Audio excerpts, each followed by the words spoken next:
Eyvallah.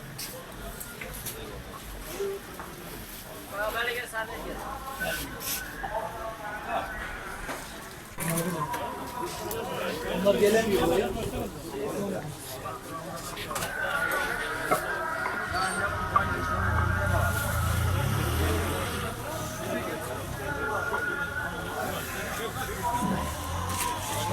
Yok tamam.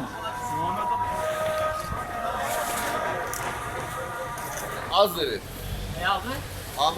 Mehmet'e az verir de Ahmet'e çok verir. Mehmet'in bu üçüncü oldu. Şu diğer şunlar mı? Değil. Al şuna verir.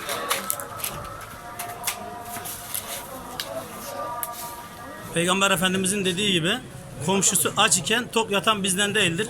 Biz de bunu kendimize bir düstur edindik. Burada ihtiyaç sahiplerine sebze meyve yardımı yapıyoruz. Alan el veren elden her zaman üstündür. İnşallah bu süreci de bir el ele vererek atlatacağız. Biz buna inanıyoruz. Türkiye dünyada koronavirüs salgından en ucuz şekilde atlatacağını ben inanıyorum. Çünkü devletimiz, hükümetimiz çok güçlü. Allah hepsine yardımcısı olsun. Teşekkür ederim.